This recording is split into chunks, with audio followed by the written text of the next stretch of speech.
Buenos días. Vamos a esperar 5 minutos a ver si se incorpora alguien más y si no viene nadie más, pues empezaremos.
Bueno, pues vamos a empezar.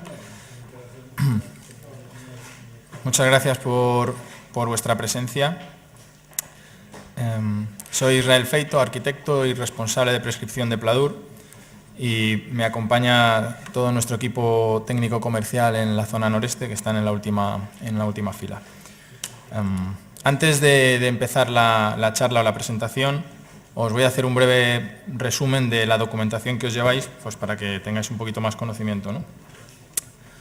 En las bolsas que os hemos preparado lleváis un documento de sistemas Pladur como este. Es un prontuario, es un manual muy cómodo en su manejo porque recoge todas las posibilidades de los sistemas constructivos Pladur a modo de prontuario, como os digo, de muy fácil manejo y consulta. Cuando tengamos los datos sobre la altura máxima del sistema o la EI o el aislamiento acústico que tengamos que cumplimentar en un proyecto, bueno, pues en este documento tenéis absolutamente todos los sistemas colocados a modo de tabla con sus ensayos, sus certificados y las referencias. Tenéis también una guía de soluciones constructivas para el cumplimiento del código técnico en cuanto a aislamiento acústico. Esta es es la última edición, de hecho lleva presentada en el Torroja, allí en Madrid, aproximadamente 15 o 20 días, no más. Y en ella se recogen las últimas soluciones constructivas adecuadas o las más idóneas para el cumplimiento del aislamiento acústico con sistemas de entramado autoportante, de placa de yeso.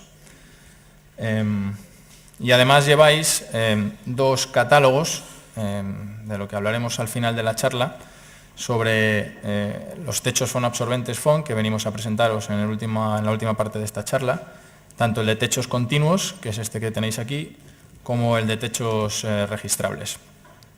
Además lleváis un pendrive donde disponéis de esta misma información grabada en PDF y creo que va también un catálogo, un documento de gama con toda la gama de productos de los sistemas Pladur. Bueno, antes de nada quería deciros, esto no se trata de dar una charla maestra sobre acústica, una charla magistral, porque yo no soy un experto en acústica, pero sí lo que pretendemos con esto es explicaros o daros unas nociones muy básicas sobre acústica, sobre acondicionamiento acústico. Hablaré algo también de aislamiento como recordatorio del código técnico, pero fundamentalmente explicaros qué parámetros hemos utilizado nosotros para poder llegar a las conclusiones que llegamos, para poder ofreceros los sistemas constructivos que os ofrecemos y que facilitan el acondicionamiento acústico de locales. Para ello, como os digo, pues pasaré por encima de determinados conceptos y os explicaré la documentación que lleváis, porque hay algún punto en concreto en nuestra documentación que conviene explicar, porque quizás está carente de alguna nota informativa en el pie de página. Luego comentaré lo que es. Entonces, lo que haré será hacer una primera presentación de la empresa, aunque la mayor parte de vosotros ya conocerá Pladur, pero os presentaré quiénes somos, dentro de qué grupo estamos, una breve historia sobre la placa de yeso laminado, muy breve, los sistemas constructivos Pladur que los componen, nociones básicas sobre acústica y al final terminaré la charla presentando la gama de techos fonoabsorbentes FON Plus. Como sabéis, Pladur es una marca comercial española perteneciente al grupo Uralita. Uralita actualmente cuenta con 34 fábricas en 10 países diferentes y tenemos una presencia en más de 20 países, de alguna o de otra manera, con una plantilla de en torno a 3.000 empleados. Como podéis ver aquí abajo, el grupo Uralita está compuesto de 5 unidades de negocio. Adecua, que es la unidad de negocio que se dedica a la fabricación de todo el tema de tuberías y accesorios, tanto para obra civil como para edificación.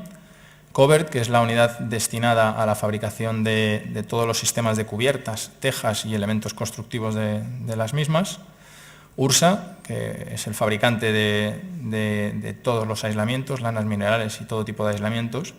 Luego una cuarta unidad operativa que no aparece aquí, que engloba estas dos que veis, estas dos unidades de negocio, son Pladur y Alges. Esta unidad operativa se llama Yesos Ibéricos y, como os digo, está compuesta de estas dos empresas. Pladur, que somos nosotros, fabricantes de placa de yeso laminado, sistemas de entramado autoportante, y Algis, que es la que se dedica a fabricar yeso en polvo. Podríamos decir que Algis y Pladur somos competidoras internas dentro de la empresa, dentro del grupo Uralita. Normalmente allá donde tiene presencia Algis, pues nosotros no la tenemos y viceversa. Como sabéis, Pladur es una marca registrada, pionera en la península ibérica en la fabricación de sistemas de entramado autoportante en España y Portugal. Somos líderes en el mercado ibérico y estamos presentes en él desde 1978. Actualmente tenemos dos fábricas en la península ibérica, una en Madrid, en Valdemoro, que es donde están ubicadas las oficinas centrales, y otra en Zaragoza, a las afueras de Zaragoza, que está actualmente, bueno, es de reciente construcción y está con labores de mantenimiento y de formación del personal para, en el momento que el mercado, la demanda del mercado lo requiera, pues ponerse en marcha. La placa de yeso, como sabéis, tiene sus orígenes aproximadamente en 1890. Estos señores Sackett y Kane fueron sus creadores y bueno, pues fundamentalmente apareció porque ellos comprobaron que fabricando una línea, una masa completa de yeso, las estructuras de madera de los edificios de la época parecía que colapsaban más tarde ante el fuego, ¿no? Entonces apareció fundamentalmente como un material de protección pasiva contra el fuego. Realmente la primera fábrica se instaló en Nueva Jersey y como bueno, en aquella época las estructuras eran fundamentalmente de madera y había muchísimos incendios en toda Norteamérica, bueno, pues se extendió rápidamente por su buen funcionamiento de protección contra el fuego. Hay un salto diferencial en el tiempo bastante grande, como veis, ya que hasta 1917 no llega a Europa a través de Inglaterra, donde se instala la primera fábrica. Y luego vuelve a haber otro salto de unos 30 años aproximadamente, hasta que se instala en el continente propiamente dicho, en Francia, la primera fábrica en 1948. Además de por las virtudes de protección contra el fuego que tenía, se dieron cuenta de que era un sistema muy fácil, muy rápido de fabricar, un sistema industrializado, y además de esas mejoras ante el fuego, como os digo, pues era muy rápido de instalar, puesto que en aquel momento había una demanda de reconstrucción y de rehabilitación enorme en todo lo que se había destruido tras la Segunda Guerra Mundial. Bueno, pues optaron por este sistema y es donde empezó a proliferar, como os digo, en Francia. Hasta 1978, o sea, hay otro salto también de 30 años prácticamente, no se empieza a comercializar en España, que no a fabricar, sino a comercializar, bajo la marca Pladur, que significa placa Duralita. Y es en 1990 cuando se inaugura la fábrica de Valdemoro, que os comento, allí a las afueras de Madrid, tecnológicamente de las más punteras en Europa. Para que os hagáis una idea de las dimensiones, esta línea que voy a marcar, que es la línea de fabricación principal, es medio kilómetro aproximadamente. Y como sabéis, Pladur es un fabricante de un sistema constructivo completo, no exclusivamente la placa de yeso laminado que estamos habituados a ver en obras, ¿no? Utilizar en proyectos, sino que fabricamos todo el sistema constructivo completo. Por supuesto, contamos con el marcado CE y el certificado AENOR. Las placas de yeso laminado están fabricadas bajo norma UNE, al igual que los perfiles. No voy a entrar a explicaros la gama, que todos la conocéis y la habréis manejado más de una vez. Las pastas para el tratamiento de juntas, para acabados de superiores calidades, como el acabado Q4, la pasta Pladur Perfect, pastas de agarre y todos los accesorios y tornillerías. Bien, con todos estos productos conformamos un sistema constructivo Pladur y ejecutamos unidades de obra como tabiques, trasdosados y falsos techos. Dentro de estos sistemas hay algún sistema un poco más peculiar, un tanto específico, que sí que os quería comentar, sobre todo hablando ahora de aislamiento acústico, de la parte que haré mencionar, aislamiento acústico. Es el sistema Pladur CH, que significa cerramiento de huecos, y es una solución específica para cerramientos de huecos de ascensor y zonas de difícil acceso o patinillos y de instalaciones. Una de sus principales virtudes es que permite el montaje desde el interior del forjado sin necesidad de medios auxiliares, ni andamiajes, ni trabajar desde dentro del hueco, sino que se ejecuta completamente desde el interior del forjado, con lo cual es una ventaja bastante notable desde el punto de vista de ejecución de obra. Y luego porque le confiere unas características especiales a ese hueco, que cumplen tanto el código técnico en cuanto a estabilidad a fuego como acústica. Es una placa especial. Todos sabéis que las placas Pladur son placas que tienen 1200 de ancho por diferentes longitudes y diferentes espesores. Los espesores más habituales son 13 milímetros, 15 milímetros o 18 milímetros y medio, antes 19. Bien, esta placa tiene 600 milímetros de ancho, es más estrecha que las estándar, y tiene 25 milímetros de espesor, es mucho más contundente en su espesor que el resto de placas. Además, la composición de esta placa es una mezcla de varias placas de las que ya conocéis. Es una mezcla de placa WA, que es la placa que conocéis con la celulosa de color verde, que es la que utilizamos para zonas húmedas y semi-intemperie. Es decir, en la fabricación de esta placa o de este sistema introducimos las mismas siliconas que introducimos para fabricar la WA. Lleva parte de fibra de vidrio, que es el mismo material que introducimos cuando fabricamos la placa FOC, que es la celulosa rosácea que ya conocéis, y también lleva ciertos endurecedores y aditivos que hacen que tenga especial comportamiento o mejor comportamiento ante el impacto, lo cual hace que pudiese asemejarse también a una placa que nosotros llamamos GD, gran dureza, ¿no? O sea, es una mezcla de todas. Con estas características cumplimos tanto la EI, que podemos alcanzar hasta 180, como el aislamiento acústico en huecos de ascensores y de instalaciones, que ya sabéis que el DBHR exige 55, con este sistema alcanzamos 57.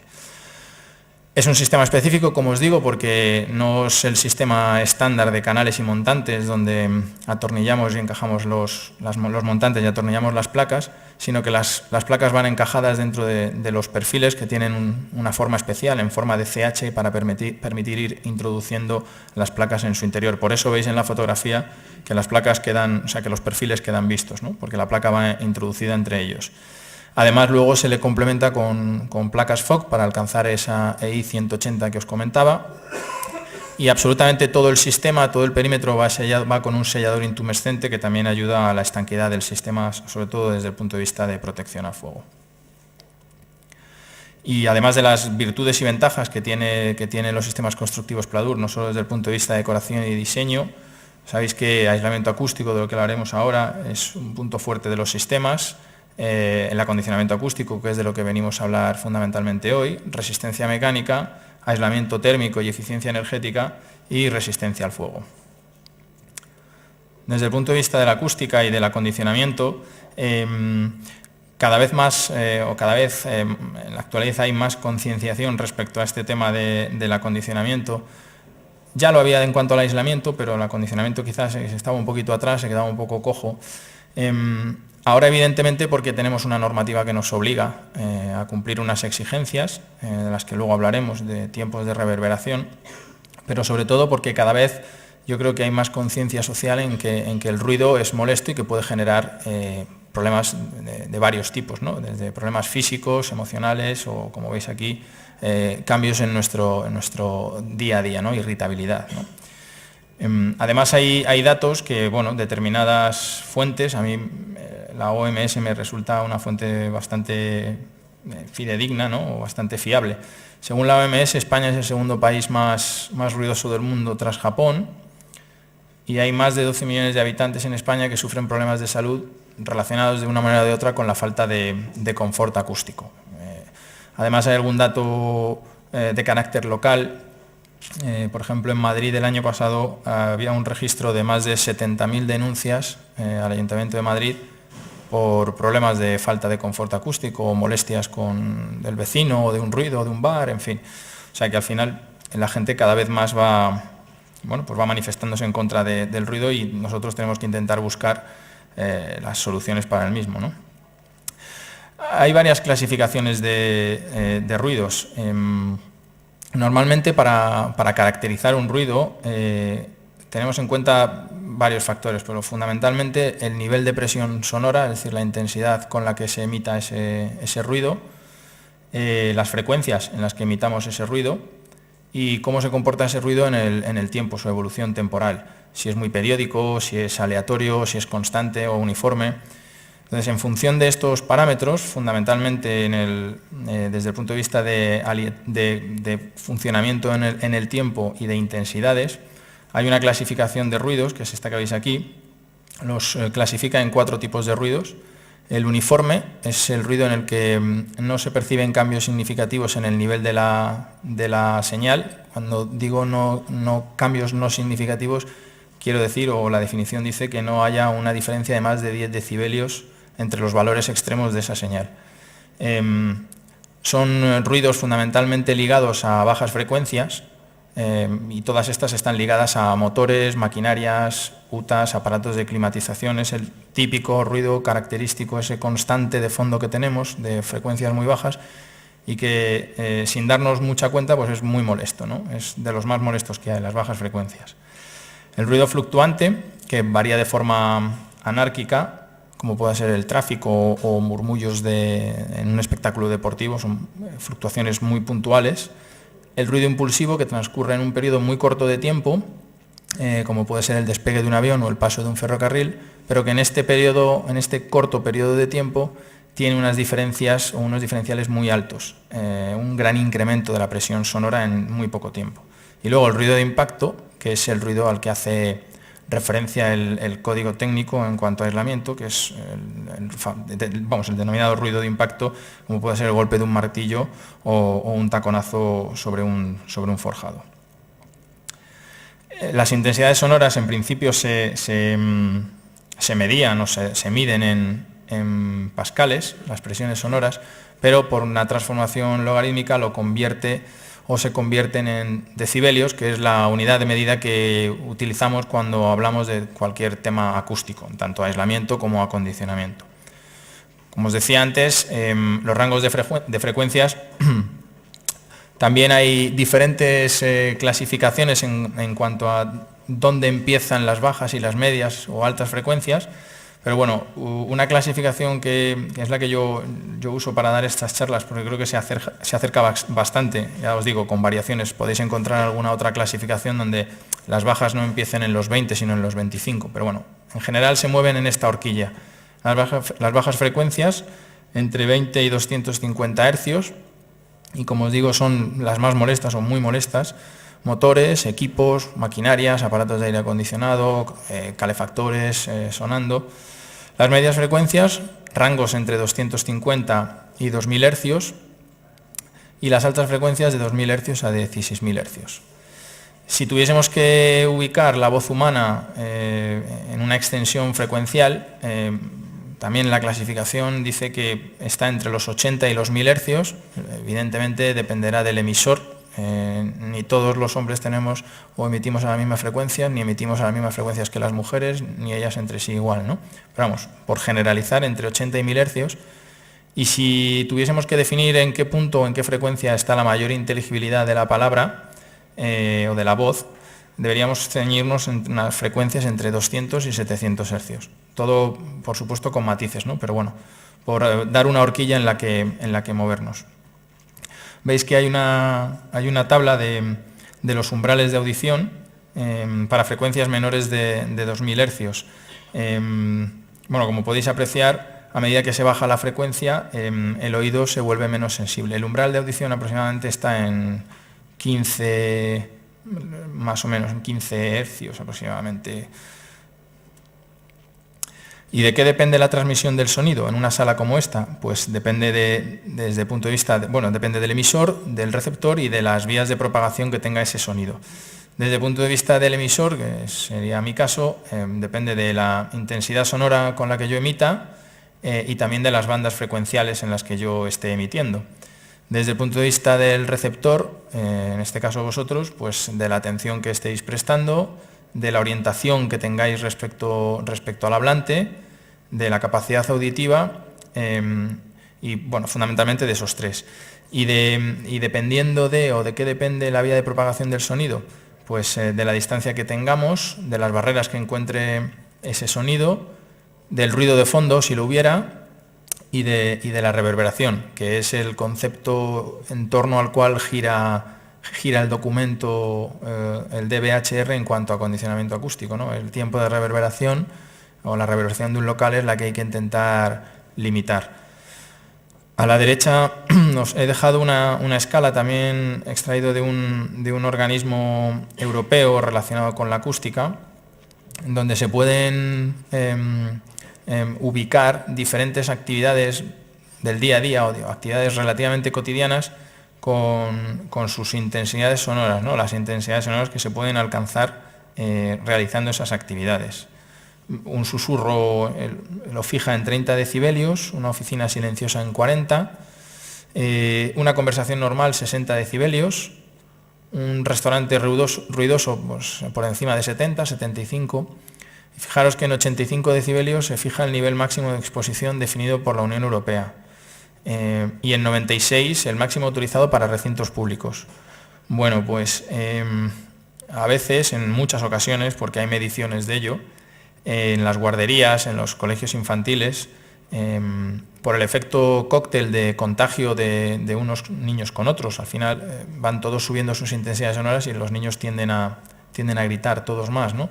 Bueno, pues se pueden alcanzar hasta 90 decibelios, con lo cual provoca daños irreversibles en cualquier oído, pero en uno tan tierno y tan delicado mucho más, ¿no? O sea, es relativamente fácil alcanzar intensidades sonoras muy altas, más de lo que nos damos cuenta, y en actividades relativamente cotidianas del día a día entre las que estamos viviendo nosotros, ¿no? Como os dije antes, voy a contar muy por encima la diferencia entre el aislamiento y el acondicionamiento acústico que establece el código técnico, para que me dé pie a contaros también cuáles son las novedades normativas del código técnico respecto a los sistemas Pladur desde el punto de vista de aislamiento. Luego continuaré la presentación hacia el acondicionamiento acústico, ¿no? Pero quería hacer este breve paréntesis para hablar de aislamiento. El aislamiento acústico hace referencia a las acciones enfocadas a la protección del usuario frente a ruidos y vibraciones en recintos habitables, mientras que el acondicionamiento acústico es el conjunto de técnicas o de acciones que debemos realizar para la obtención de un grado de difusión y confort conforme a la actividad a la que está destinada el recinto. Yo creo que la diferencia es obvia, pero lo que sí que es importante, el matiz importante del acondicionamiento es que hay que acondicionar en su justa medida. Hace no mucho tiempo se nos dio el caso de una persona, un propietario, que tenía 2 o 3 restaurantes de una cadena y quería acondicionar el local. Entonces quería acondicionarlo absolutamente, quería poner toda la superficie de techo absorbente, quería poner paneles de corcho en las paredes, quería poner moqueta, y la explicación que le dimos es que tan malo es acondicionar por exceso como por defecto. Hay que acondicionar para lo que estén pensados los locales.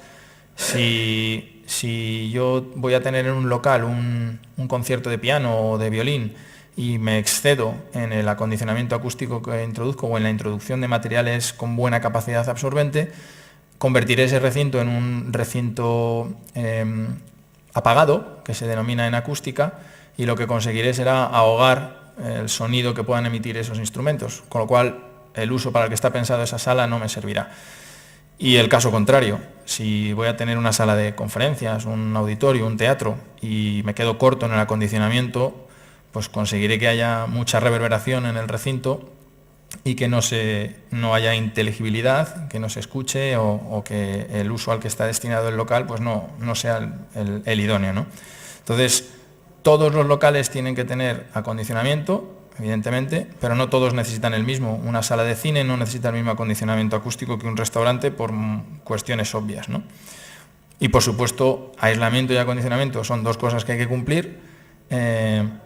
Buscan lo mismo, buscan un confort acústico, pero una cosa es el aislamiento, que es cómo nos protegemos del ruido, de los ruidos externos, y el acondicionamiento es cómo tratamos el ruido o el sonido una vez que ya lo tenemos dentro, ¿no? Incluso las soluciones constructivas para resolver uno y otro son diferentes.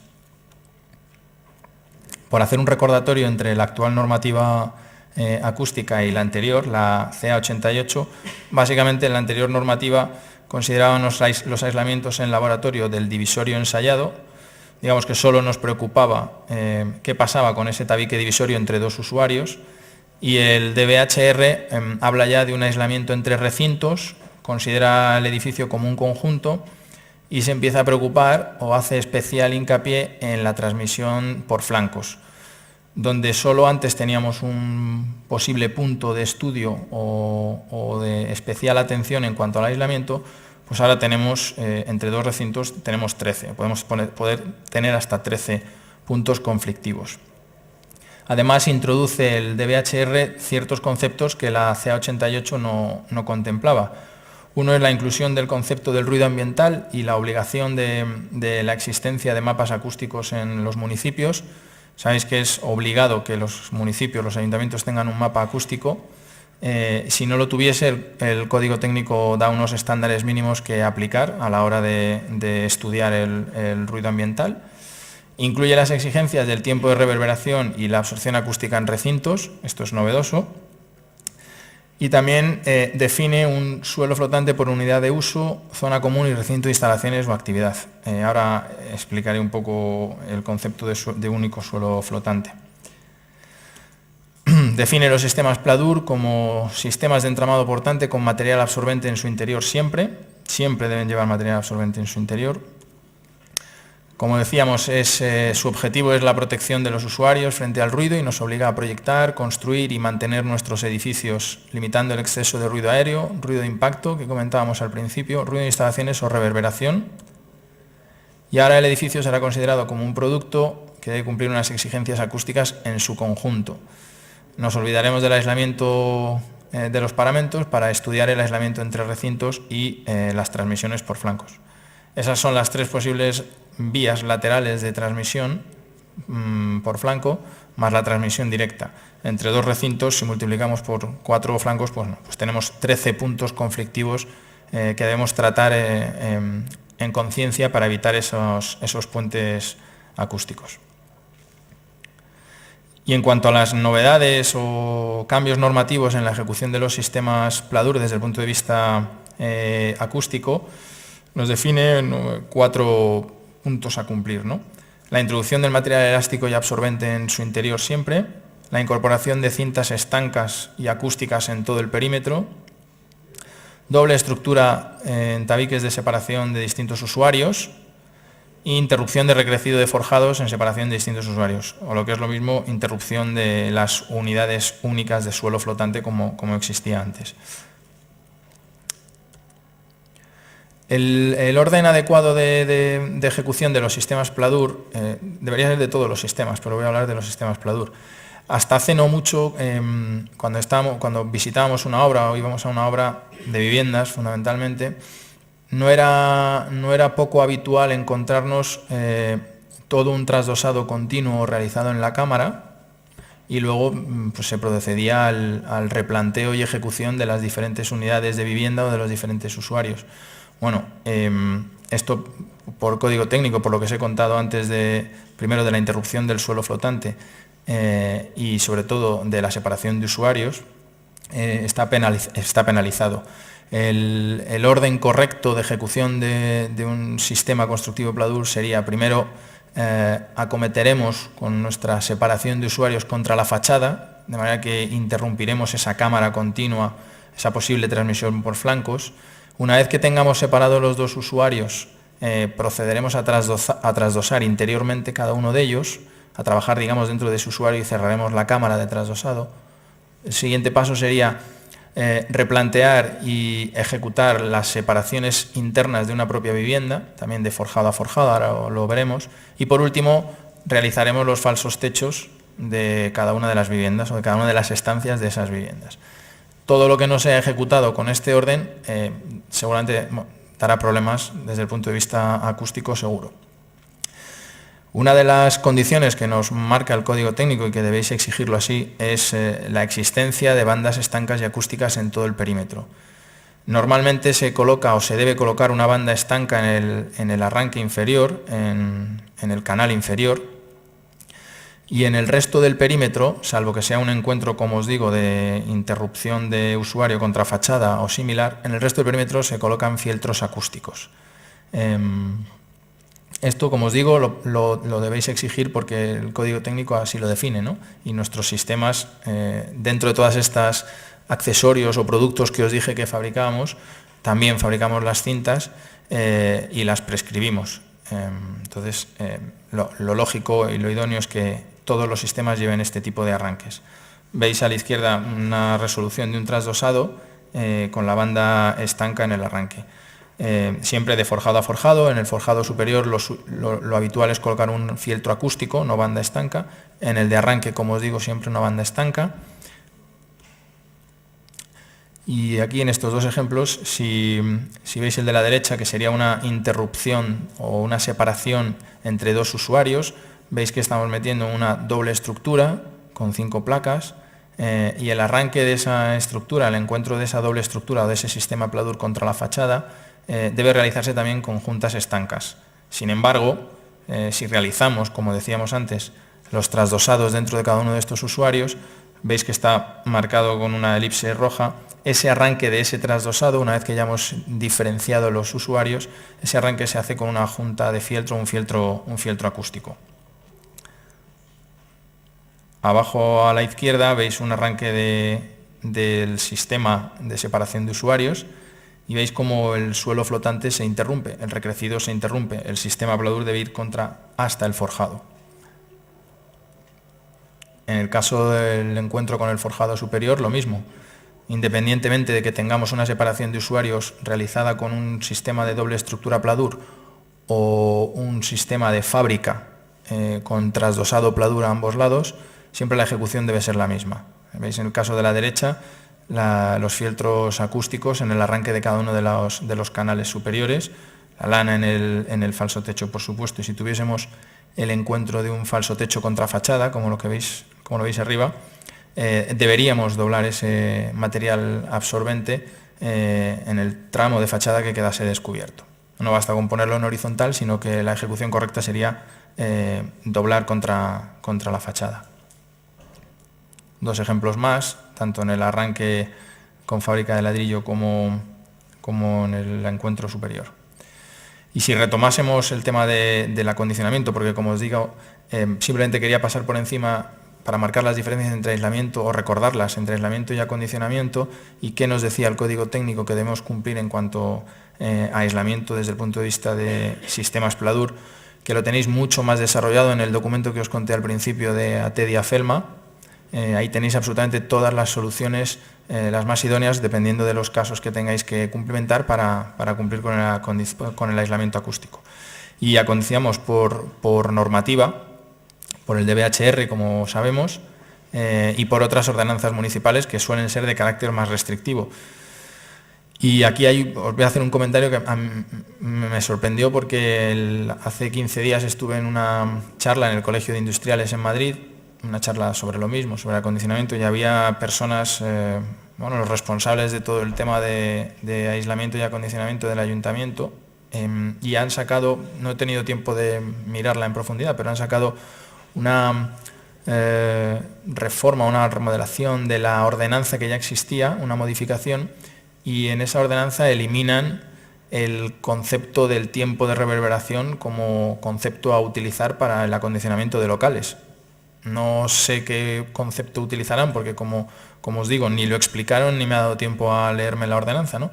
Pero me sorprende que un concepto que el código técnico define como básico y como útil para cumplir con el acondicionamiento de locales, un ayuntamiento, y además un ayuntamiento tan grande, decida eliminarlo. No sé qué otro parámetro utilizarán, porque evidentemente acondicionar locales se tienen que seguir acondicionando y tienen una normativa que cumplir, pero desde luego lo han eliminado. Por eso digo que desde el punto de vista municipal, cada ayuntamiento me imagino que tendrá sus propios mecanismos para hacer más o menos estricto la aplicación del código técnico, ¿no?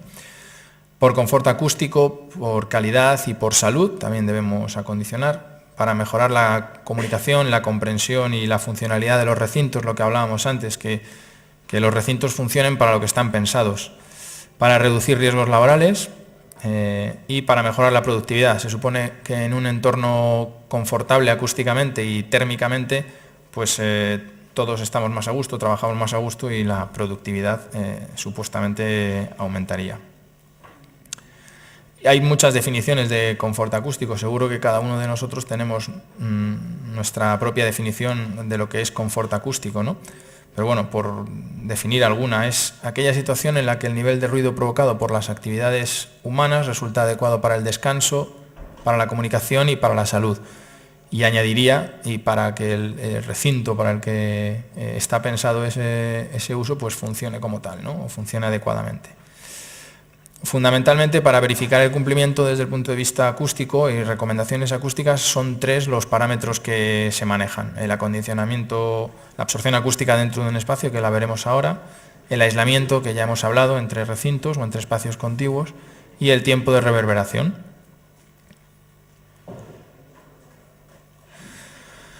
Y la absorción acústica, por explicarlo de manera sencilla, cuando una onda sonora incide sobre un material, parte de esa energía incidente es absorbida por el material o por el producto, por el sistema, parte de la energía es reflejada y parte se transmite a su interior. La absorción acústica es la cantidad de energía acústica absorbida por un objeto. Está en función de un valor, de un coeficiente, el coeficiente de absorción, que es el alfa W que veis ahí, por la superficie de ese material. ¿Cómo obtenemos ese coeficiente de absorción? Ese coeficiente de absorción es el cociente entre la cantidad de energía absorbida y la cantidad de energía incidente. No tiene en cuenta ni la transmitida ni la reflejada. Y varía en una horquilla de 0 a 1. Cuanto más cercano a 1 sea el coeficiente de absorción de ese material o de ese producto, mejor o mayor capacidad absorbente tendrá, y viceversa. Cuanto más cercano a 0, más reflectante será y menos poder de absorción tendrá ese material. ¿Y cómo calcular la absorción acústica de una sala? Pues siguiendo esa fórmula del coeficiente de absorción por su superficie, pues sería relativamente sencillo. Siempre hay matices, pero si en esta sala tuviésemos un techo FON, moqueta y el empanelado de madera que tenemos, bueno, pues para hacer el cálculo de esa absorción acústica en la sala deberíamos coger el coeficiente de absorción de nuestro techo FON por su superficie, por la superficie de techo FON que tengamos, sumatorio del coeficiente de absorción de la moqueta por su superficie, sumatorio de así sucesivamente con todos los materiales que tuviésemos. Y esta diapositiva me voy a detener un poco más porque aquí está lo que os quería explicar, que tenéis en la documentación y que no viene convenientemente explicado con una nota a pie de página, ¿no? Bueno, hay varios coeficientes de absorción que se suelen utilizar, ¿no? Nosotros en la documentación hemos reflejado, y es lo que refleja aquí esta diapositiva, hemos reflejado 2, el coeficiente de absorción ponderado y el coeficiente de absorción media. Lo que veis a la derecha es un cuadro de la clasificación europea de coeficientes de absorción, de clase A a clase E, en función de la capacidad de cada uno, ¿no? Veis que clase A es 1, entre 0, 9 y 1, y clase E pues son coeficientes de absorción muy bajos. Bueno, el coeficiente de absorción ponderado, que es el que vais a ver en la documentación, el ponderado y el medio. El ponderado es el valor a 500 hercios. Sí, perdón. Ah, sí. Perdón.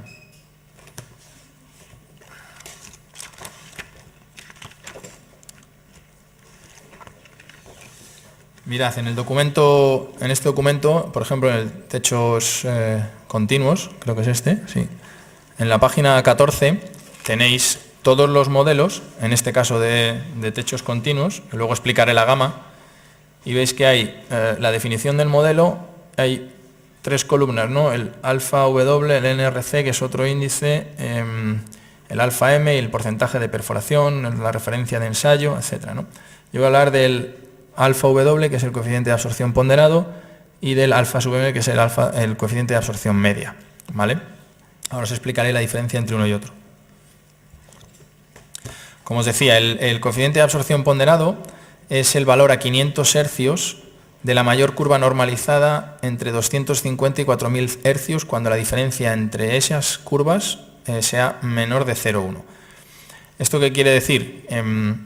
Pues que cubre un amplio espectro de posibilidades. Veis que es una curva normalizada, no es un único valor, no es un valor escalar, sino que es una curva normalizada que incluye muchos puntos y además cubre un espectro de frecuencias desde los 250 hasta los 4000 hercios.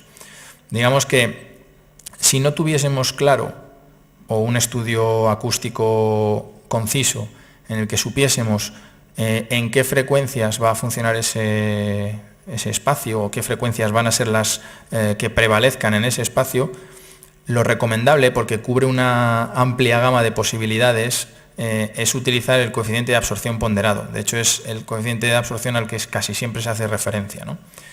Ahora bien, si supiésemos o tuviésemos esa certeza de que en una sala en concreto o en un espacio vamos a tener determinadas frecuencias y solo esas frecuencias, digamos que el coeficiente de absorción media, y ahora explicaré lo que es, sería más adecuado de utilizar. ¿Por qué? Porque el coeficiente de absorción media, como veis, es un escalar, ya no es una curva, sino es un valor, que se obtiene de calcular el promedio de los valores de los coeficientes en 3 frecuencias, en 500, 1000 y 2000 hercios. Si estuviésemos en este caso, si supiésemos que en un espacio tenemos solo 500, 1000 y 2000 hercios de frecuencias, las más habituales o las que vamos a utilizar, si hiciésemos ese valor promedio, ese escalar, que sería el coeficiente de absorción media, tendríamos un techo, si eligiésemos un techo por este coeficiente, tendría un funcionamiento óptimo, idóneo. Pero no es lo habitual. Lo normal es que en los edificios en los que nosotros nos manejamos o las salas de reuniones, todos los recintos que estén sujetos a un acondicionamiento acústico, normalmente puedes tener usos variados. Aquí ahora mismo estamos teniendo una charla, pero mañana puede haber una representación de algo o la proyección de un vídeo u otro tipo de actividad en la que las frecuencias difieran bastante respecto a la que estamos manejando hoy aquí, por ejemplo, ¿no? Entonces, lo normal es utilizar el coeficiente de absorción ponderado. Y aquí viene el comentario que quería hacer, que no está en la documentación. Veréis algunos techos que en su coeficiente de absorción ponderado llevan acompañados unos subíndices, por ejemplo 0,75L o 0,70LM, y hay algunos que no llevan ningún subíndice. Bueno, esto debería tener una explicación abajo en el pie de página, pero no la tiene. Nosotros estamos obligados a, cuando se calcula el coeficiente de absorción ponderada, esa diferencia entre esas curvas normalizadas que os he dicho al principio, cuando supera los 0,2 puntos de diferencia, debemos utilizar unos indicadores de forma que corresponden a low, medium y high, que son bajas, medias y altas frecuencias. ¿Esto qué quiere decir? Que si tuviésemos un techo, o si tuviésemos un espacio, mejor dicho, un local que acondicionar, en el que sepamos que tenemos un rango, hablamos ahora de rangos frecuenciales, no hablamos de unas frecuencias concretas y puntuales como es el coeficiente de absorción media, ¿no? Si tenemos un rango de frecuencias o sabemos que en ese espacio vamos a tener bajas y medias frecuencias, sería muy recomendable elegir un modelo de techo FON que tuviese acompañados esos indicadores de forma LM. Eso quiere decir que es un techo especialmente pensado, que funciona de manera óptima para esa banda de bajas y medias frecuencias, o de bajas solo, porque hay veces que solo tenemos la L, o solo de medias. Hay algún modelo que solo va acompañado de la M o de los dos. ¿Qué quiere decir? Si no llevásemos esos subíndices correctores, no quiere decir que ese techo tenga un mal funcionamiento.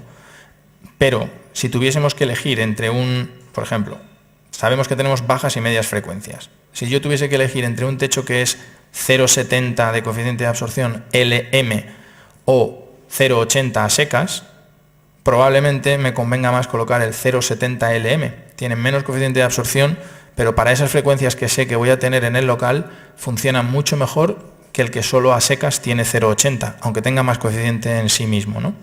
Esta es un poco la explicación de por qué esos subíndices, porque en el documento no lo tenéis y si no lo explican puede llevar a error, porque creo que en ninguna parte del documento se explica, ¿no?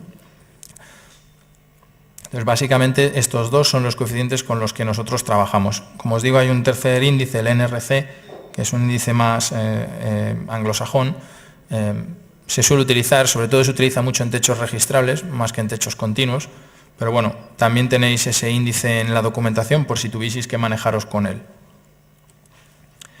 La absorción es importante para el entendimiento de los usuarios, influye, como hemos dicho antes, no solo la naturaleza de los materiales, sino también la geometría de la sala. El cálculo acústico que yo haga para esta sala tal y como está ahora, si aumento el techo o subo la altura libre 50 centímetros y esa pared de allí fuerzo mucho más el chaflán, o hago 2 metros más larga la sala.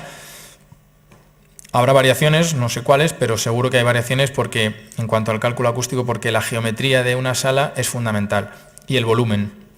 De hecho, el código técnico, sabéis que a partir de 350 metros cúbicos te dice que tienes que hacer un cálculo acústico específico, ¿no? Entonces es un parámetro fundamental el de la geometría y el del volumen que tenga la sala. Y también influye el eco.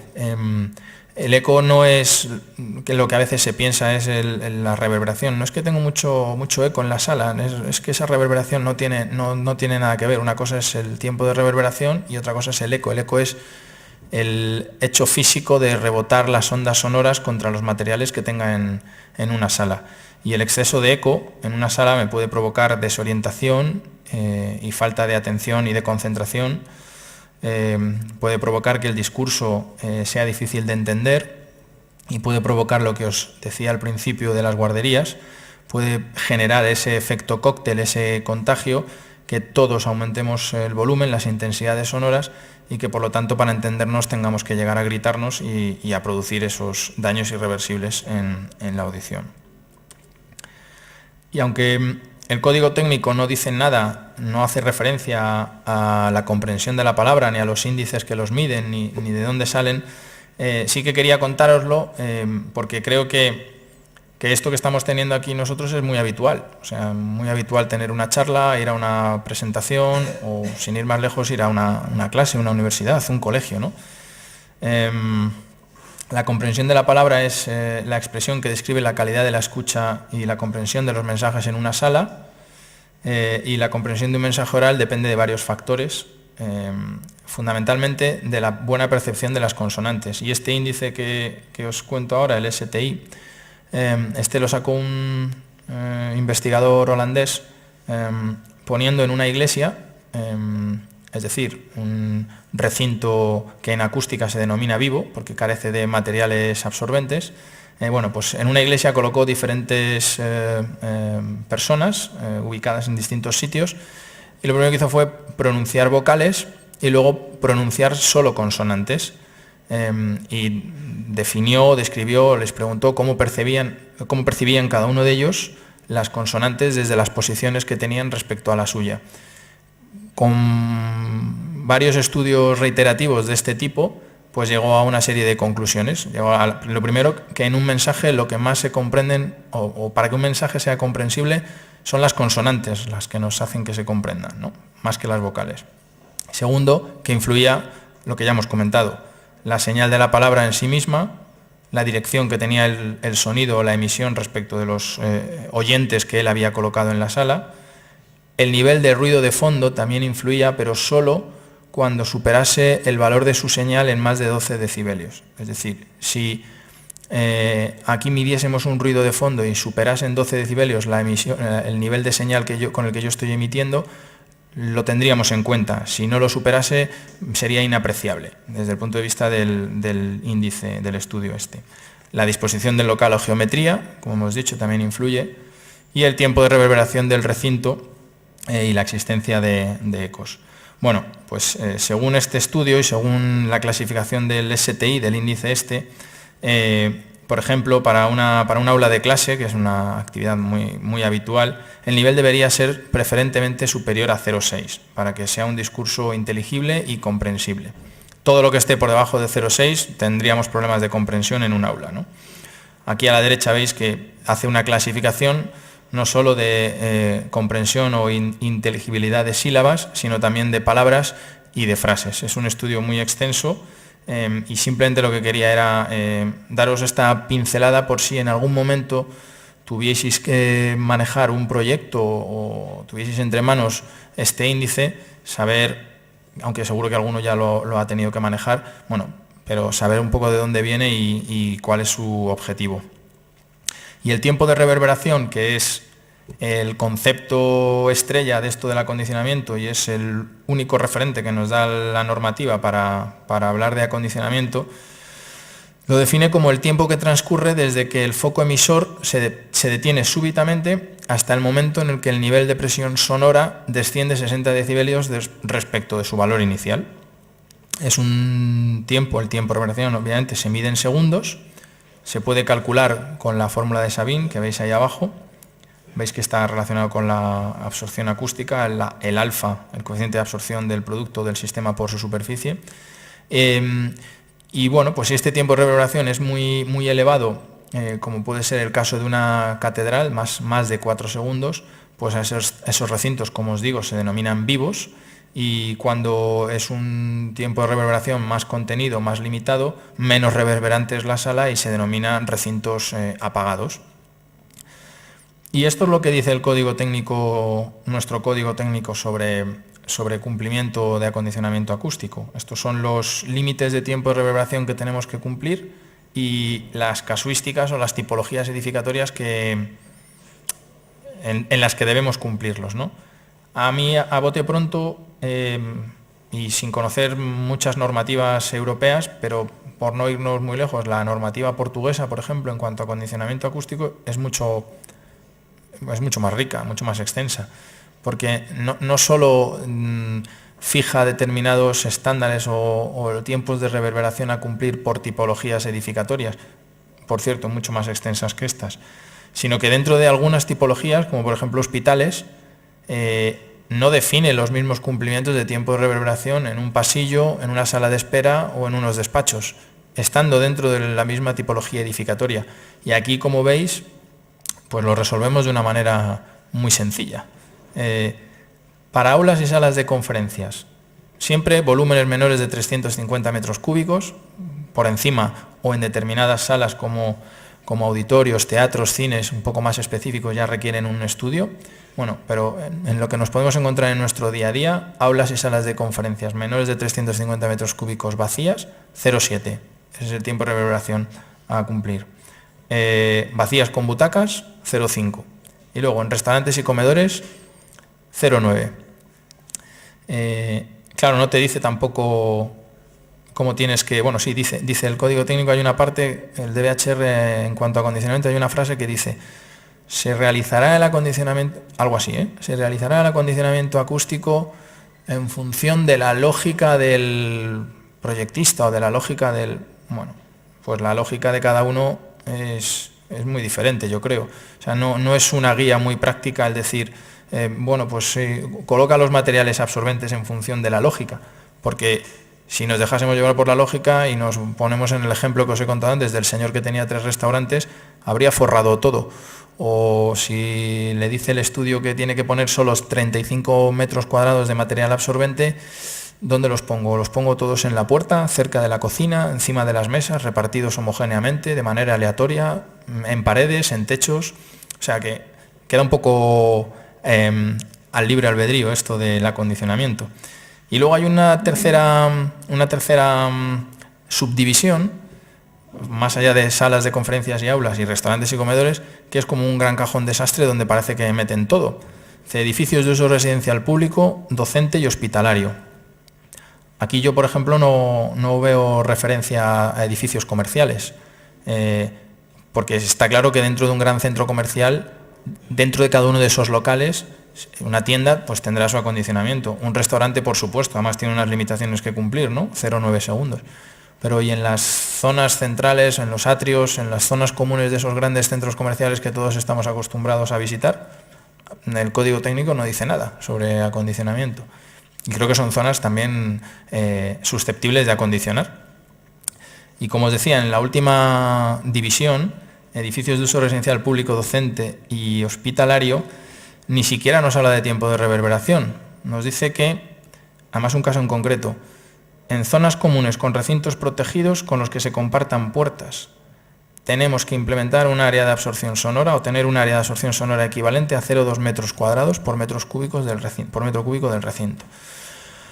O sea que si aquella pared de allí, si estamos dentro de un hospital, por ejemplo, de un hotel, y aquella pared de allí nos separa las habitaciones, que son usuarios diferentes, es un recinto protegido respecto a esto es una zona común, aquellos son habitaciones, tendríamos el sistema de constructivo Pladur de doble estructura con 5 placas, como hemos visto al principio, interrumpiríamos la solera flotante, etcétera, etcétera, etcétera.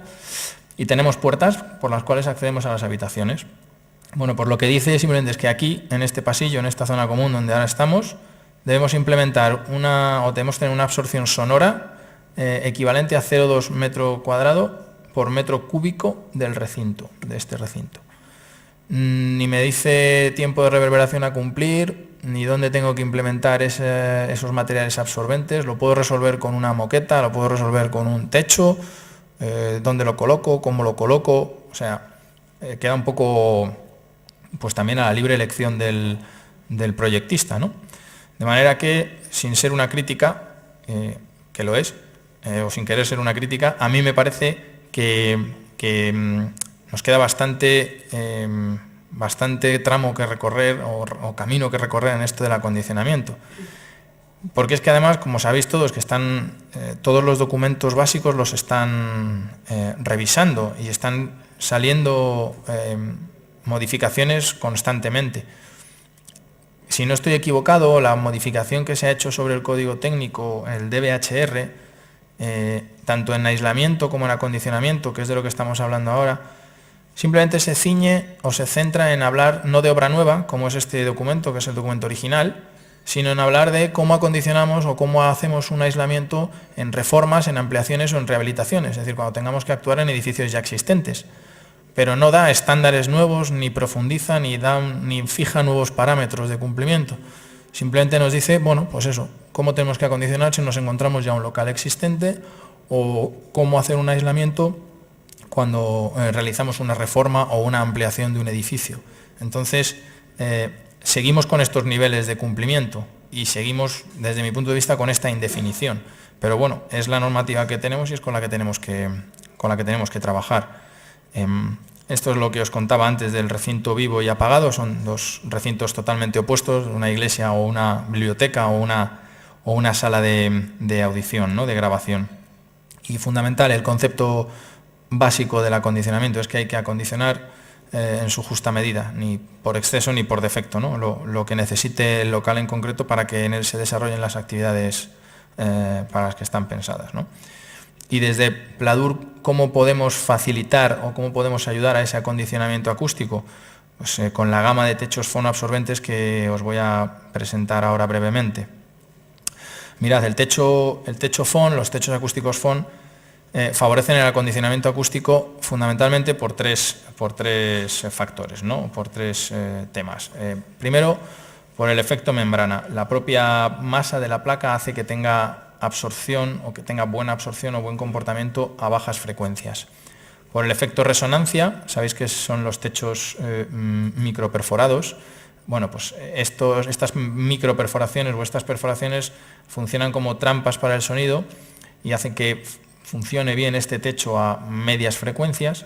Y luego por el efecto disipador que tiene la combinación de tres elementos entre sí, que es el velo, un velo interior que lleva la placa, la existencia de material absorbente, esto es como en aislamiento, sí o sí, requerido, obligatorio la existencia de material absorbente a la hora de montar un sistema de techos FON, y por el plenum, que también tiene su influencia.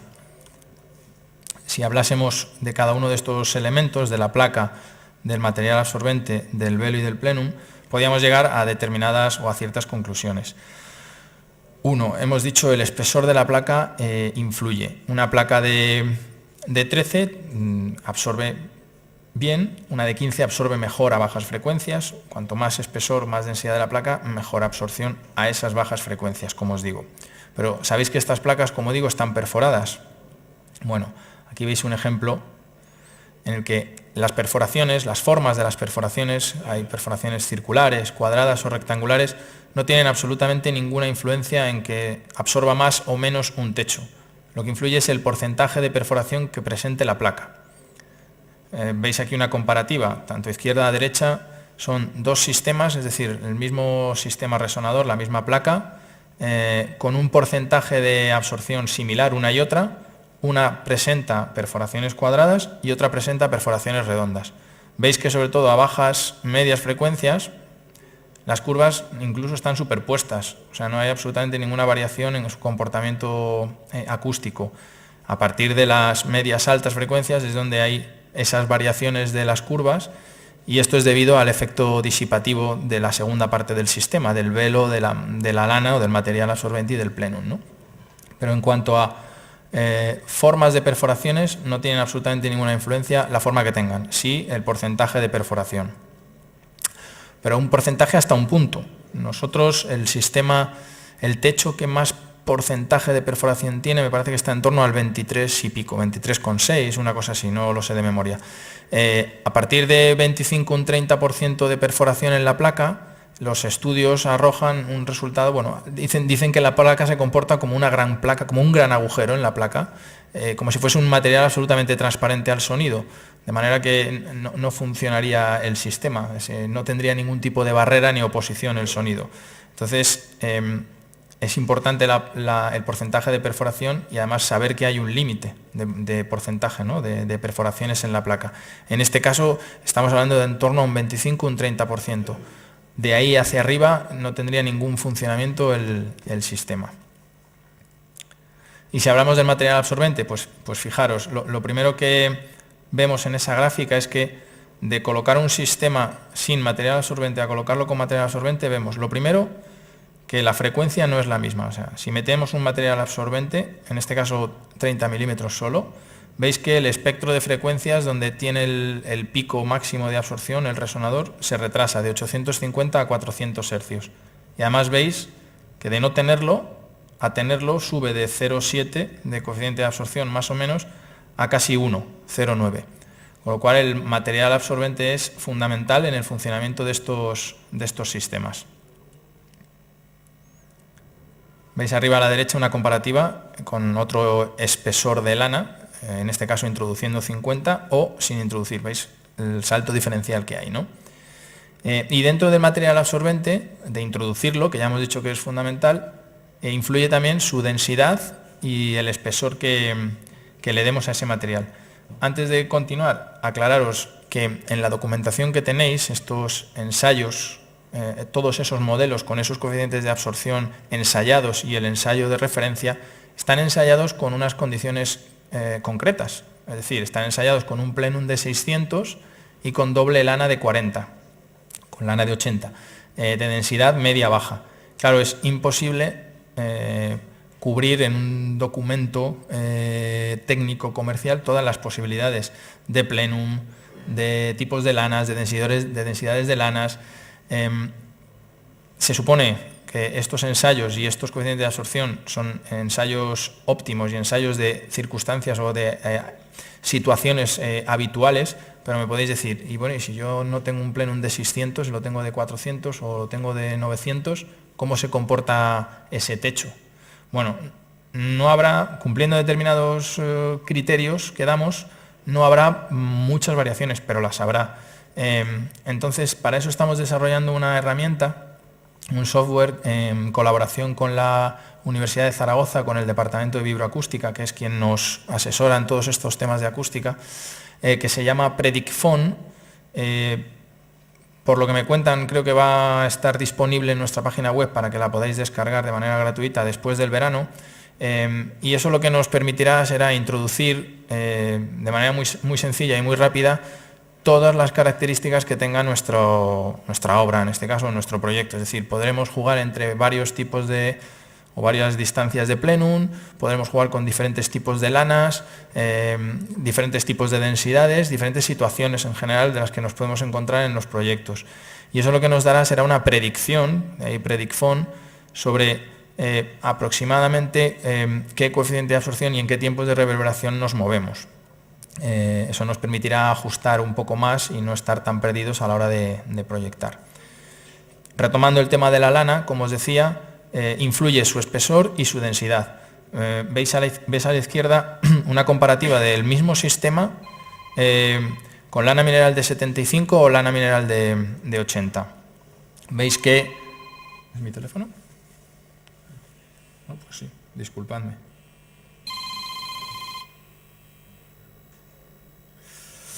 Como decía, lana mineral de 75 y lana mineral de 80. Veis las curvas comparativas. A mayor espesor de lana, mejor comportamiento absorbente. Y también influye la densidad. Una lana mineral con una densidad determinada, que es la que veis a la derecha en color verde oscuro, y una lana mineral con menor densidad.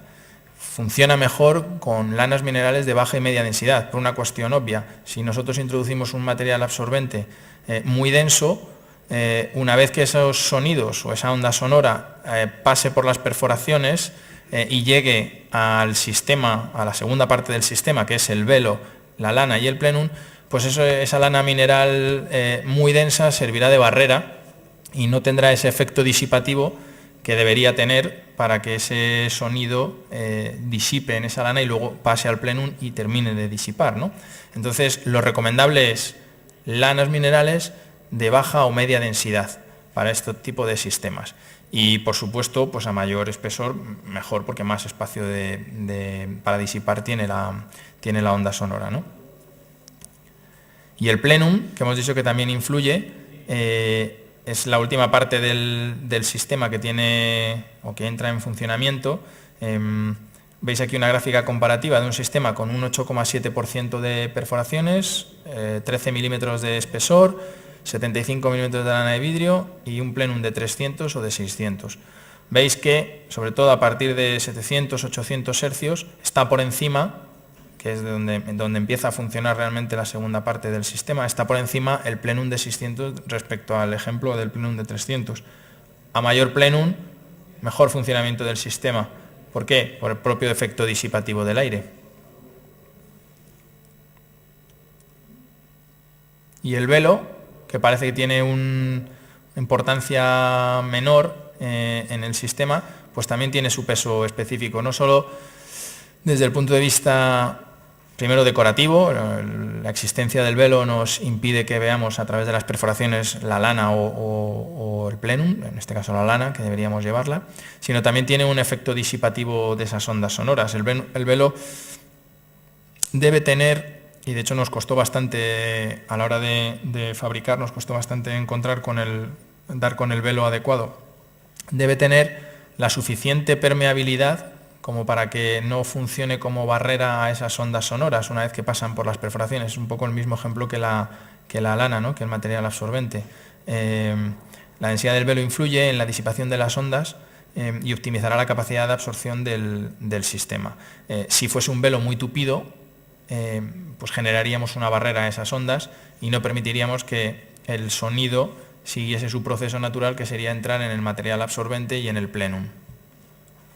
Por lo tanto, como conclusiones de sistemas de techos absorbentes FON en cuanto a su funcionamiento, por darlas muy sintéticas, muy sencillas, sería: el espesor influye, el propio resonador de la placa influye en la absorción, el porcentaje de perforación de la placa influye, no así la geometría de esas perforaciones o el tipo de perforaciones, la existencia del material absorbente siempre, y el idóneo sería densidad de baja y espesor elevado. El plenum, mayor capacidad disipativa, y el velo. Y para explicaros la gama es muy sencillo. Tenemos más de 500 referencias de placas, perforaciones y prestaciones acústicas, tanto en techos continuos como en registrables. Tenemos la gama, yo creo, más amplia del mercado, creo. Y además la tenemos diferenciada en techos continuos y en registrables. Los techos continuos no es novedad, porque ya llevamos fabricándolo tiempo, pero sí hay algunas modificaciones respecto a la gama anterior, y lo que es verdaderamente novedoso es la gama de techos registrables. Os voy a explicar brevemente las dos gamas. Los techos continuos los diferenciamos en techos continuos de borde afinado o de borde cuadrado. Los de borde afinado, como veis aquí en el ejemplo, son los techos cuyas placas tienen ese característico rebaje o borde afinado, que es el borde afinado que presentan nuestras placas para el tratamiento de juntas, ¿no?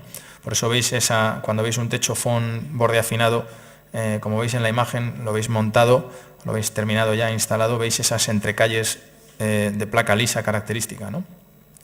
La otra característica de esta gama, de esta placa o de este modelo, es que presentan los modelos de perforaciones o los tipos de perforaciones, los podemos presentar agrupados, es decir, todas las placas de techo continuo tanto estas de borde afinado como las de borde cuadrado que os contaré ahora, todas tienen 2400 de largo por 1200 de ancho. Bien, el borde afinado, en esa superficie de 2400 por 1200, presenta estos tipos de perforaciones que veis abajo, los modelos, cuadradas, rectangulares o circulares, con diferentes separaciones entre ellos y diámetros y demás, pero los presenta agrupadas por núcleos de perforaciones. Si cogiésemos, por ejemplo, el FON, la segunda, C1225, son perforaciones cuadradas de lado 12, separadas 25, de borde afinado, en modelos 1, 2, 4, 8 y 32. Esto lo que quiere decir es que ese tipo de perforaciones, en esa misma placa, las podemos encontrar agrupadas en un grupo de perforaciones, en 2, en 4, 8 o hasta incluso 32 grupos de perforaciones. Ahora veremos algún ejemplo. Características de la gama o peculiaridades o mejoras. Todas las placas salen con una preimprimación previa de pintura blanca.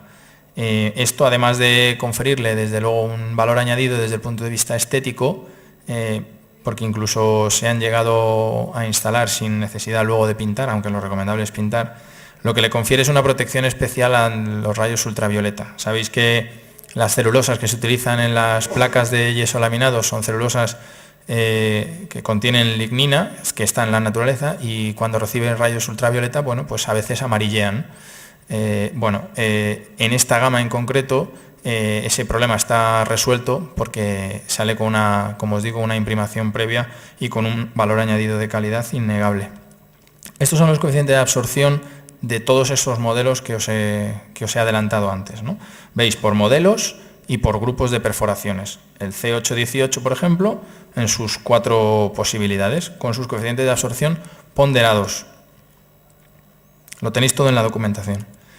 Si hiciésemos un zoom de la placa, en este caso de un modelo L580 número 8 borde afinado, veríamos que son perforaciones rectangulares con esas dimensiones. Veis las dimensiones que tiene la placa, los bordes como son, el longitudinal es borde afinado, el transversal es borde cuadrado, el color del velo negro o blanco a elegir, la imprimación de la placa, el peso, el diseño de las perforaciones y el porcentaje de perforación, parámetro importante a tener en cuenta, como hemos visto antes, a la hora de elegir un techo o no.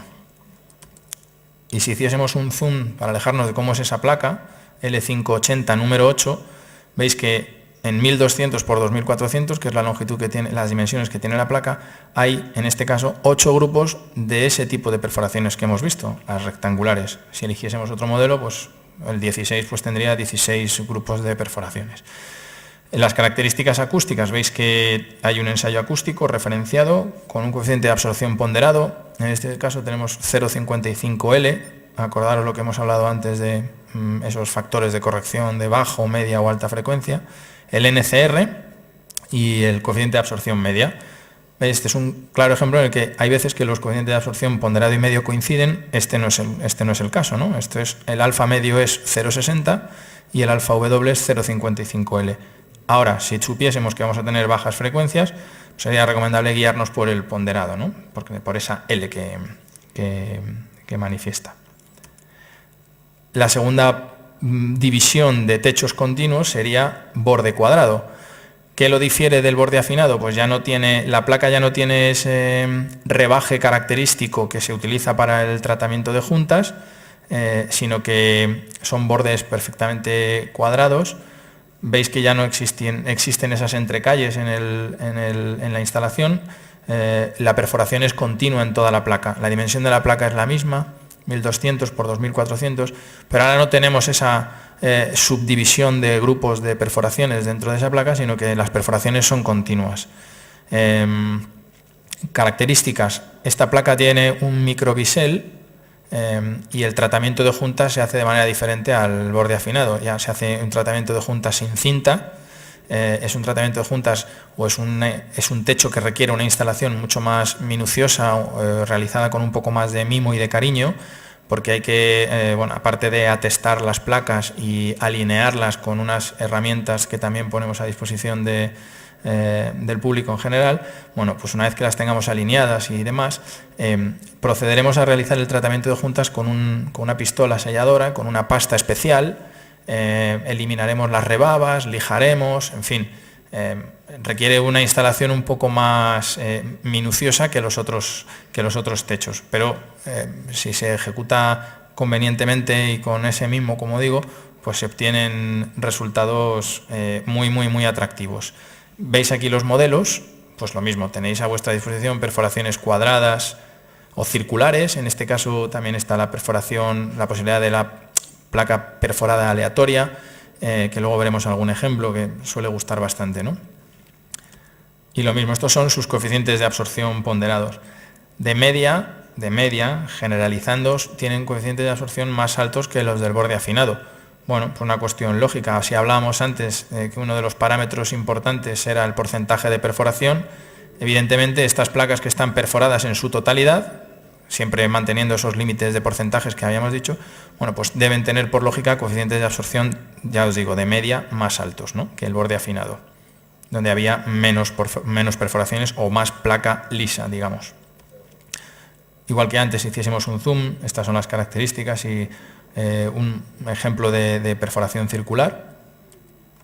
Esa sería la misma placa en conjunto, 1200 por 2400, veis que las perforaciones llegan hasta los bordes. Lo mismo, sus ensayos, sus coeficientes de absorción a determinadas frecuencias puntuales, 125, 250, 500, 1000, 2000 y 4000 hercios, y porcentaje de perforación 14,3. En el anterior modelo habíamos visto 10,7, me parece. Y la gama de registrables, que como os digo es lo verdaderamente novedoso, es un techo en placa de yeso laminado, como el techo continuo que habéis visto, de 60 por 60, registrable, con dos posibilidades: canto recto para perfilería vista o canto tegular para perfilería semioculta. Tenéis todos estos modelos que veis aquí abajo, perforaciones cuadradas, circulares y rectangulares, y aquí sí que tenéis la posibilidad, o volvemos a tener la posibilidad, de elegir agrupaciones de esas perforaciones dentro de esa placa, pero esta vez en placa de 60 por 60. Además, y en la imagen lo podéis apreciar, hay 4 acabados vinílicos, salen de fábrica, terminados también, que aumentan las posibilidades decorativas de esta gama. Los acabados vinílicos son roble, castaño, abedul y acero, con combinaciones de todas las perforaciones que tenemos en gama en cada uno de esos acabados, o sea, a elección. Este caso en concreto es, el que veis en la imagen es un L580 número 16, acabado roble, me parece. Sus coeficientes de absorción, bueno, aquí tenéis el ponderado, el NRC, que como os decía antes es una referencia un poco más para techos registrables. Por lógica, tienen un menor coeficiente de absorción que las dos gamas de techo continuo, porque la perfilería penaliza mucho desde el punto de vista de acondicionamiento. Son techos para determinadas tipologías y para resolver determinados problemas, pero no veréis un teatro o un auditorio, es muy raro verlo con un techo registrable de estos tipos, ¿no? O sea, también dentro de toda la gama que tenemos debéis saber o debéis emplear el techo, el más idóneo para resolver cada problema concreto que tengáis, ¿no? Un zoom sería una placa de perforación cuadrada en 60 por 60. Como os decía, los acabados, castaño, abedul, roble y acero. En este caso el C1225 número 4, veis ahí 4 módulos de perforaciones, sus ensayos, sus referencias, sus espectros frecuenciales, canto recto, canto tegular de 15 o canto tegular de 24, también tenéis esa posibilidad. Algunos ejemplos de este registrable con algunos vinilos, acero, castaño, la del centro, la imagen del centro inferior es la placa con perforación aleatoria acabado abedul. Esto es un acero montado, un aleatorio. Características de la gama, bueno, ya os he adelantado algunas. Adaptables a cualquier diseño y despiece de techos que hagáis, fácil mantenimiento sin alterar ni modificar sus prestaciones acústicas, es decir, un techo de este tipo, techo continuo de este tipo, simplemente con utilizar un rodillo de pelo corto y volver a pintarlo no pierde absolutamente ninguna prestación acústica. Debemos tener la precaución de no obturar el velo para no cerrar ese paso a las ondas sonoras, como habíamos dicho antes, ¿no? Si no, convertiríamos eso en una barrera. Protección específica contra los rayos ultravioleta, como os he dicho, por la imprimación previa con la que sale toda la gama. Modulación de dimensiones de placa y estructura unificadas para toda la gama. Esto es una de las novedades que tiene en la anterior gama de techos FON, techos continuos. Dependiendo del modelo teníamos siempre los 1200 de ancho, pero teníamos diferentes longitudes. A veces eso generaba un problema en su puesta en obra ya, porque a lo mejor a última hora el arquitecto decidía cambiar de modelo, o simplemente el estudio acústico decidía o arrojaba unas soluciones acústicas diferentes, o para colocar un techo con un coeficiente de absorción superior, y a veces eso daba problemas pues porque no toda la gama tenía las mismas dimensiones. De esta manera, al estar unificadas, nosotros planteamos siempre la misma modulación de estructura y todas las placas en las mismas dimensiones, de modo que se puede hacer cualquier cambio de última hora que no va a generar ningún problema desde el punto de vista de ejecución de obra, ni de plazos de entregas, ni ningún tipo, ¿no? Que eso es un valor añadido también. Permite combinaciones de techos continuos entre sí, de todos los modelos que habéis visto, y también combinaciones con techos registrables. Variedad de acabados, como os he dicho, y desde el punto de vista de los vinilo de core.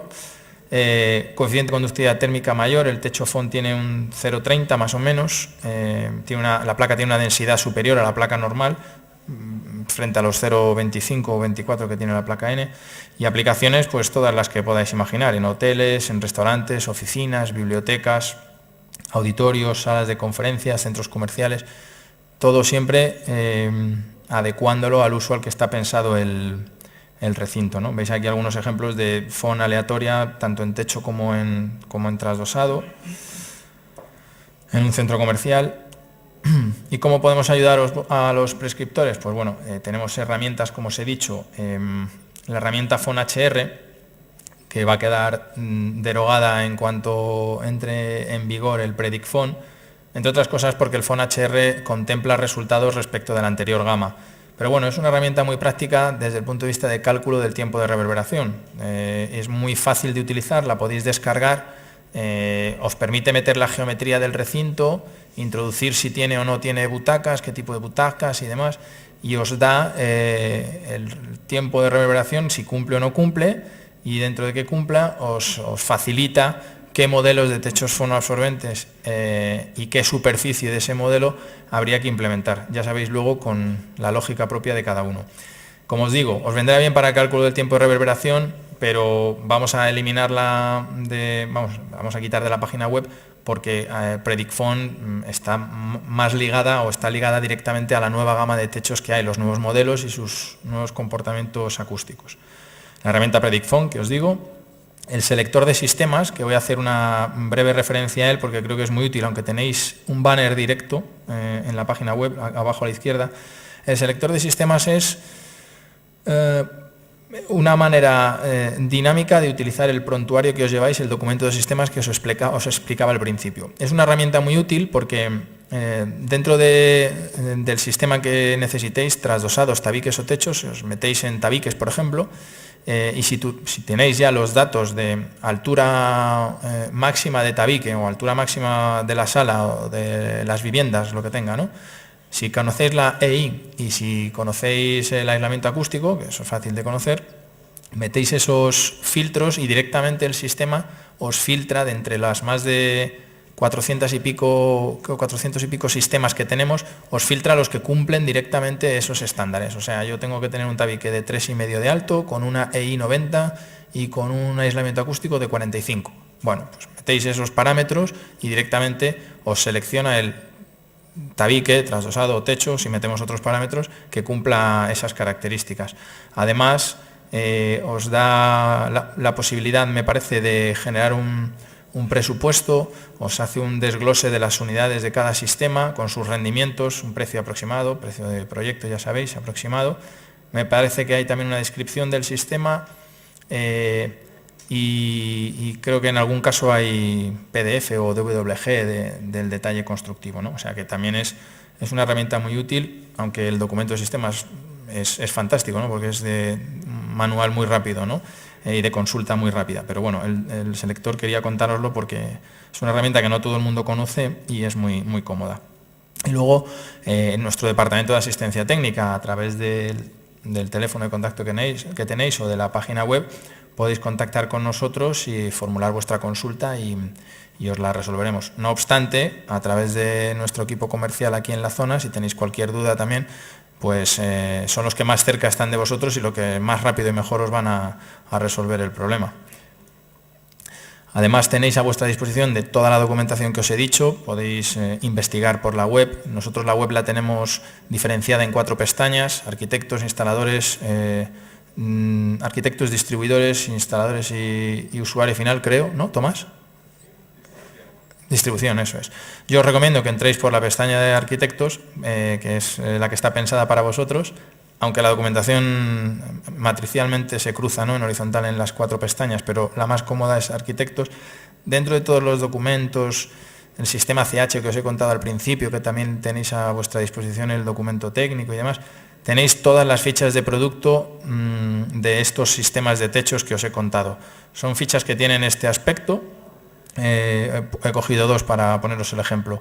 Un borde afinado a la izquierda y un borde cuadrado. También tenéis las de techo registrable. Dentro de esta ficha tenéis una descripción, campos de aplicación, el diseño de la placa, tipos de bordes, diseño de las perforaciones, los coeficientes de absorción, cómo se comportan, a qué frecuencias, características técnicas del producto, los cuidados que hay que tener o recomendaciones en el almacenamiento, en la carga, etc. Además, en estos documentos que os lleváis tenéis también unas pautas de instalación que es importante que conozcáis. Veis que llevan todas las fichas el marcado CE. Y también tenéis a vuestra disposición para descargaros en PDF estos documentos que os lleváis hoy físicamente, ¿no? El catálogo de techos continuos y el catálogo de techos registrables. Los 2 catálogos hacen tienen una breve presentación sobre la acústica con conceptos básicos, como os he contado yo, pues para que sirvan un poco de guía, ¿no? Y por mi parte nada más, agradeceros vuestra presencia, vuestra asistencia, y si tenéis alguna duda o pregunta y soy capaz de responderosla, pues encantado. Y si no, pues pasaremos a tomar un refrigerio que creo que hay preparado. Sí.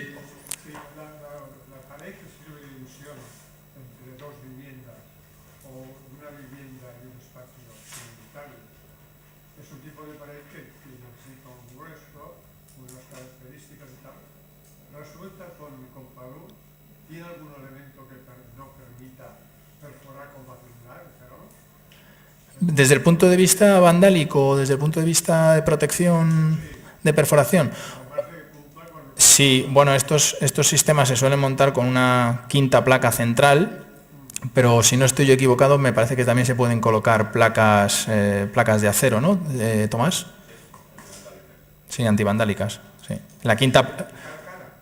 No, de cara no, es una placa en el centro del sistema. Cogido a una de las dobles estructuras, hay una doble estructura. Llevamos 2 placas por un lado, 2 placas por el otro, y a una de las 2 estructuras independizamos o con una quinta placa o con una chapa de acero. Además, eso ayuda a independizar instalaciones de usuarios diferentes, ¿no? Sí, de hecho es un sistema bastante utilizado, ¿no?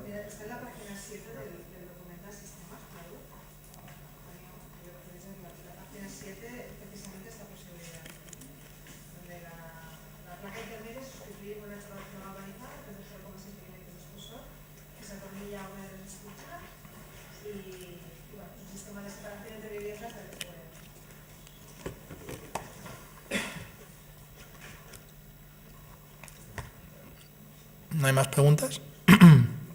Pues nada, muchísimas gracias. Sí hay más preguntas. Perdón. Una banda estanca en el arranque, sí. Bueno, la banda estanca que ponemos en el arranque o en el encuentro contra fachada también ayuda a prevenir problemas de humedades. Se supone que en otros puntos, como por ejemplo en el arranque de un trasdosado contra otro sistema Pladur, digamos placa contra placa, ya es más un tema acústico que de humedades. No son materiales iguales, ¿eh? La banda estanca es un material parecido al... Pues, ¿qué es, Tomás? ¿Qué es? La banda de que es de polipropileno o polietileno, ¿no? Polietileno reticulado, ¿no? Y el fieltro no tiene nada que ver.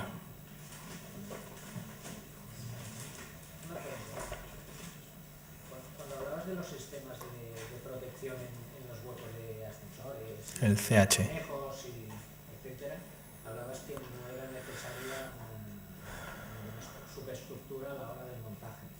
Me gustaría que explicaras un poquito más, cómo no lo he utilizado nunca, cómo funciona ese montaje. Sí, ahí, no tenemos ahí ningún documento, ¿no?, del CH. Bueno, aquí en el documento de sistemas. Sí, en el documento de sistemas, en la página 8 tenéis un resumen de características. Mira. Os explico que ¿Quieres venir aquí, Sonia? ¿Vienes aquí, Sonia, y lo explicas? ¿Quieres? no tienes conexión a internet, ¿eh? No.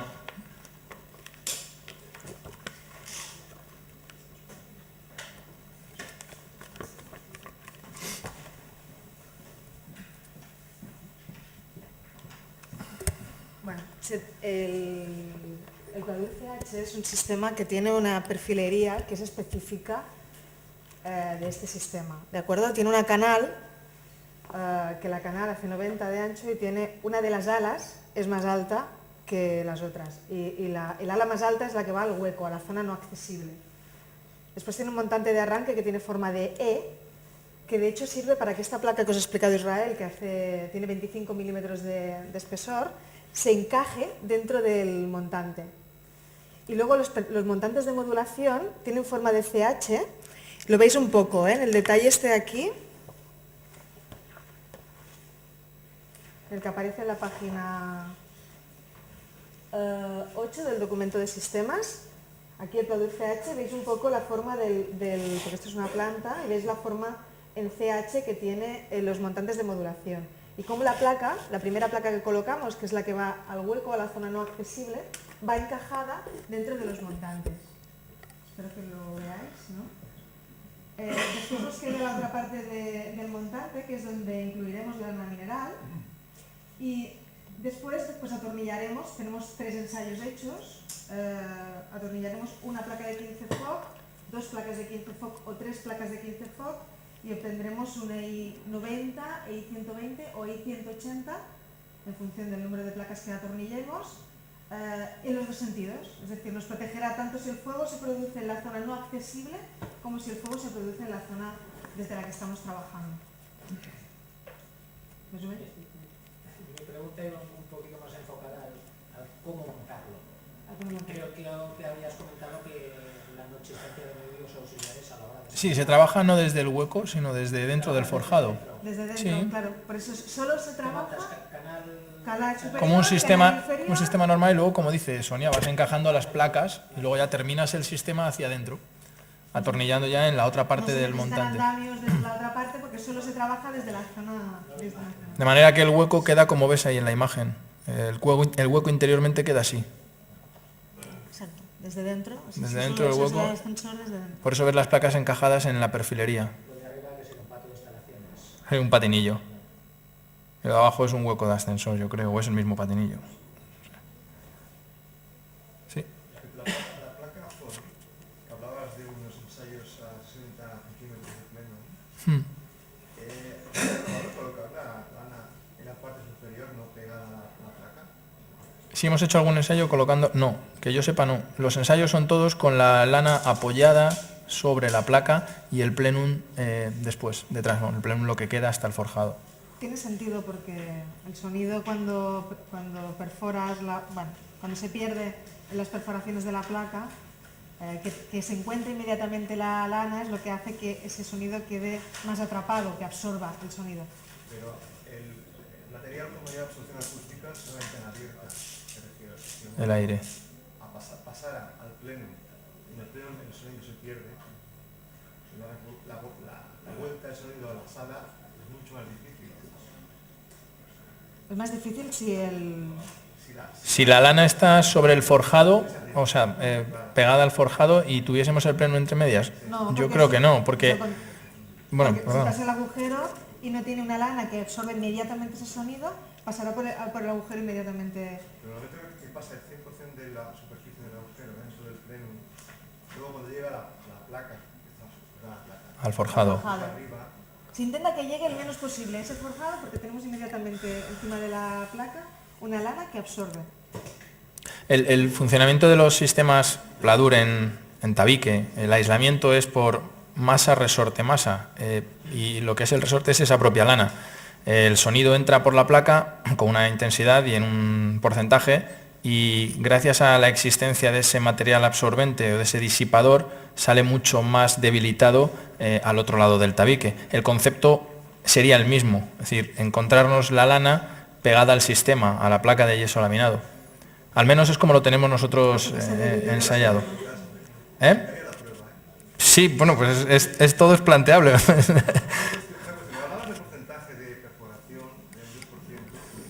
Entiendo yo que es también muy importante el uso de las placas.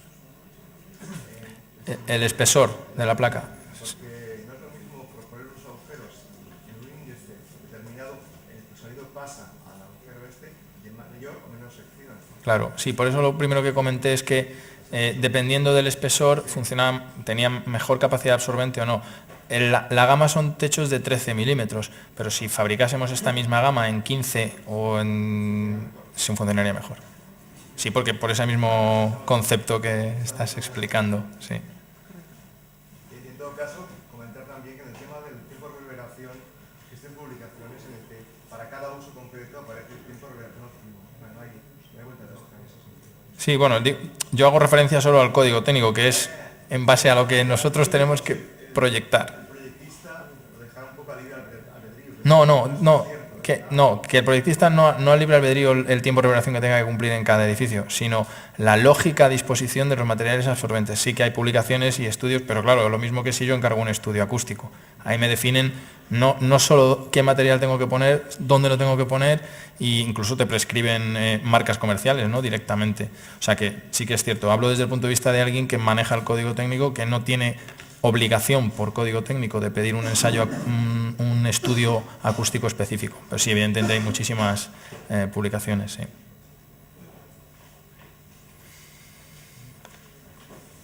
Bueno, pues... ¿Estos valores de aislamiento y absorción son referentes al sistema?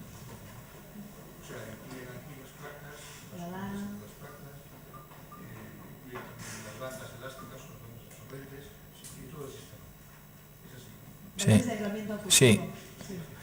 Es con todo el sistema completo ensayado.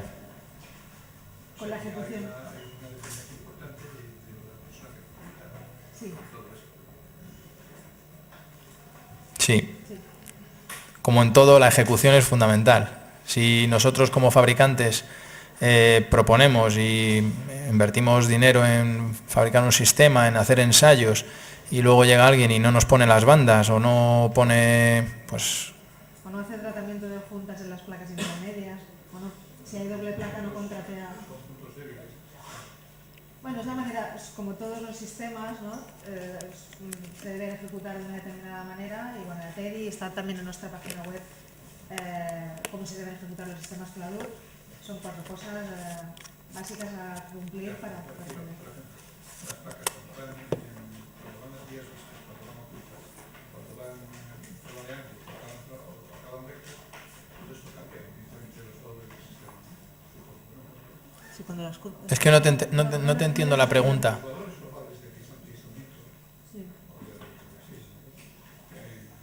Varían en función de los elementos y de su forma y de su dimensión, todo eso. Sí. O sea, cuando dais aquí estos valores, se supone que está todo incluido, a pesar de que unas placas son rectas y otras son enanas, ¿no? Ah, borde afinado dices o borde recto. No, pero es que cada una tiene su propio ensayo.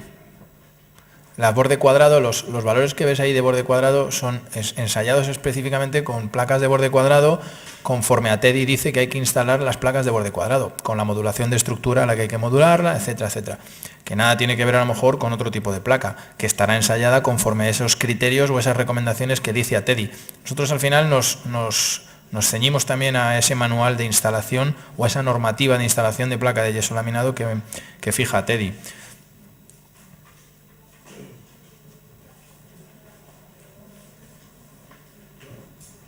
El tema de precios está, has dicho que hay un panel que en vuestra web que da precios orientativos de cada solución, digamos. Sí, pero esos son precios orientativos de proyecto, nada tendrán que ver, ya sabes, con el mundo real de la ejecución. Pero tenemos también los precios de las partidas estas en 3 las herramientas técnicas están entre esto, incluyen incluso mano de obra, pero bueno, evidentemente son precios de proyecto y si necesitáis precios reales nos podéis consultar para saber la realidad de la obra hoy día.